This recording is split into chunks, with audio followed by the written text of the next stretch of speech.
Mbak. Dari yes ya. Oke.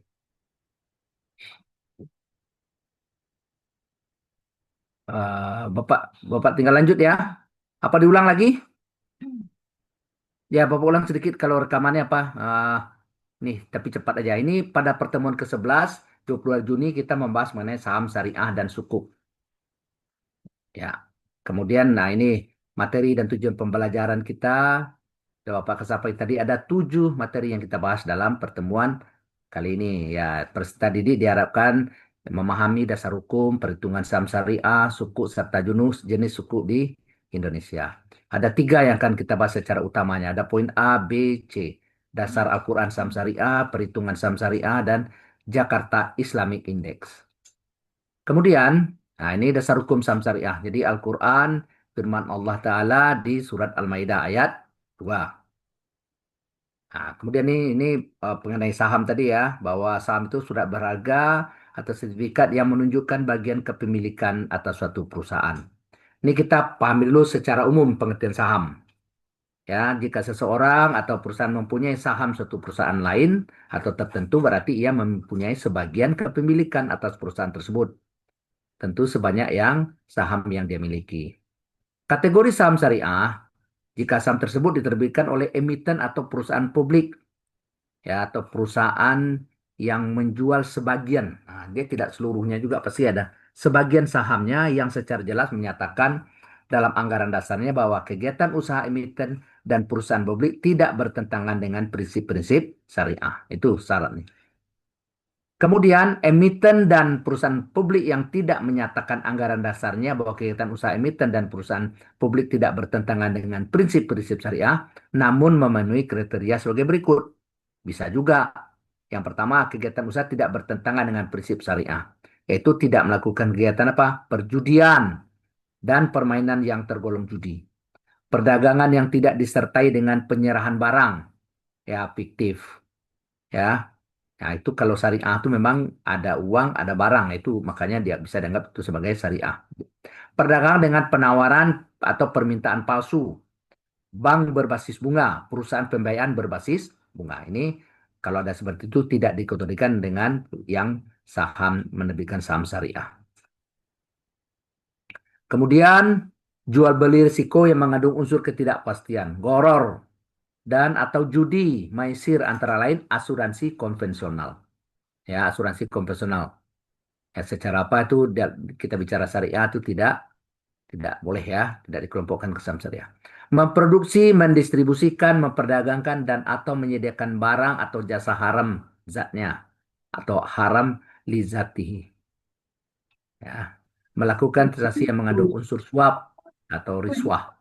Nah, kemudian di pertemuan sebelum juga ada ya, bahwa rasio total utang berbasis bunga dibanding total aset tidak lebih dari 45%.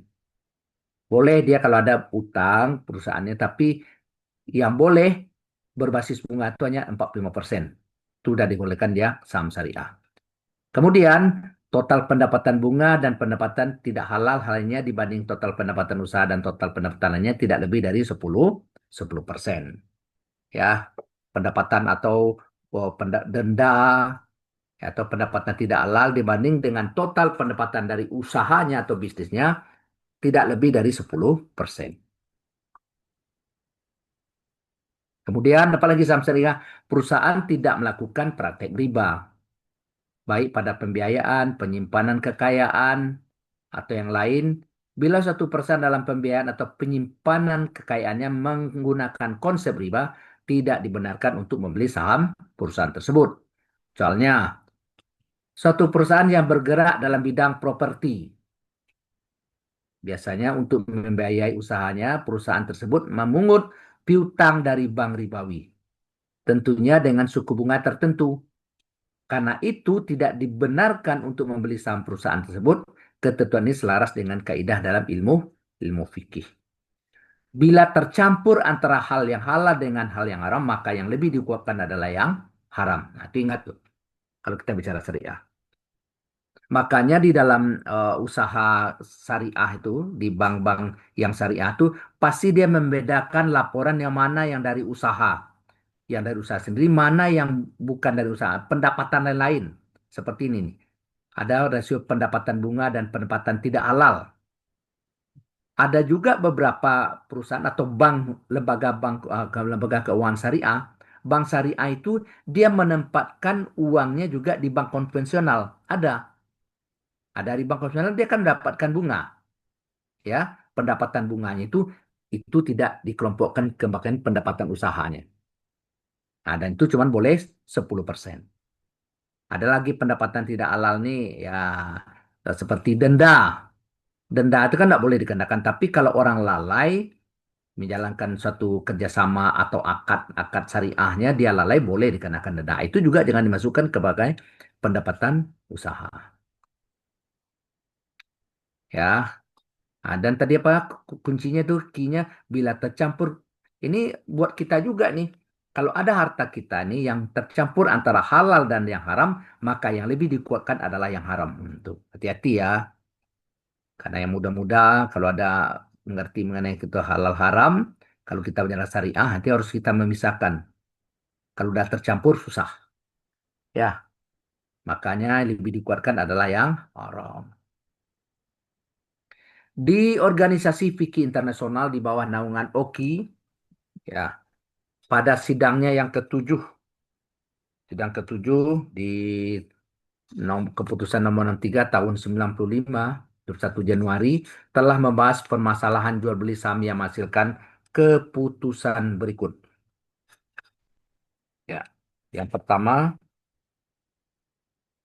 karena hukum dasar dalam perniagaan adalah halal dan mubah. Jadi pada dasarnya perniagaan itu halal dan mubah. Mubah ini kalau halal itu kan ya, apa? Mubah ini di, dilakukan tidak berpahala, ditinggalkan tidak berdosa. Itu kan kalau mubah. Jadi maka mendirikan suatu perusahaan publik yang bertujuan menggerakkan dan bergerak dalam hal yang mudah adalah dibolehkan menurut syariah. Dia dibolehkan, ya.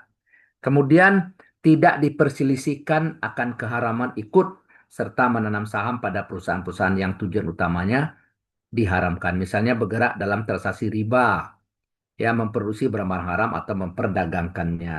Kemudian tidak dibolehkan bagi seorang muslim untuk membeli saham perusahaan atau badan usaha yang pada sebagian usahanya menjalankan praktek riba. Sedangkan pembelinya mengetahui akan hal itu. Ya, yang keempat, apa syarat apanya? Permasalahan jual beli saham yang menghasilkan putusan pada saat itu, bila ada seorang yang terlanjur membeli saham suatu perusahaan, dia sudah terlanjur membeli saham suatu perusahaan, ya, sedangkan ia tidak mengetahui bahwa perusahaan tersebut menjalankan transaksi riba. Lalu di kemudian hari ia mengetahui hal tersebut, maka ia wajib untuk keluar dari perusahaan tersebut. Jadi kalau kita bicara masalah riba ini sebenarnya panjang apa? Jadi Bapak nggak tahu nih kalau ada Ananda atau rekan-rekan sekarang tuh yang riba misalnya, ya, ya susah sih kalau bicara mengenai apa tuh. Ada yang tahu, Bapak pun juga pernah dulu begitu ya. Misalnya kita seperti motor, kita kredit, mungkin rumah. Nah, itu kan kita lihat. Kalau memang ada, kalau memang mau ya alihkan ke bank yang syariah, jangan bank konvensional. Jadi hitungnya enggak, jatuhnya nggak bunga, tapi nanti dibilangnya ada margin dari bank itu. Jadi kita bukan hitungnya bukan bunga jatuhnya gitu. Jadi bisa dialihkan ke bank syariah. Ya ini diskusi ada nggak sekarang yang apa? Mungkin apa ya? Yang menjalankan misalnya motor kita kredit, rumah dikredit, mobil dikredit gitu. Bisa jadi kan sekarang tuh memang banyak penawaran seperti itu dengan iming-iming yang sangat ini. Nah itu semua kalau dia melebih-lebihkan tuh jatuhnya kan riba. Nah ini kadang kita nggak sadar gitu. Kita nggak sadar itu sampai motor 3 tahun, mobil 5 tahun, rumah 10 sampai 15 tahun kita nyicil lah itu kandungan itu semua. Kalau bicara mengenai syariah ya, nah ini kembali ke pemahaman kita. Nah, sekarang kita bagaimana perhitungan saham syariah. Jadi ada berapa macam? Ada saham syariah itu satu, dua, tiga, empat. Empat ya. Yang pertama kita hitung earning per share atau EPS. Jadi kalau bicara mengenai earning per share ini bicara mengenai laba. Earning itu dengan laba ya. Laba bersih per lembar saham. Nah, itu artinya itu. Earning per share itu laba bersih per lembar saham. Jadi tolong diingat. Jadi adalah pembagian antara laba bersih yang diperoleh perusahaan di periode tertentu dengan jumlah saham yang beredar. Ya. Rumusnya adalah laba bersih dibagi dengan jumlah saham beredar dikali 100%.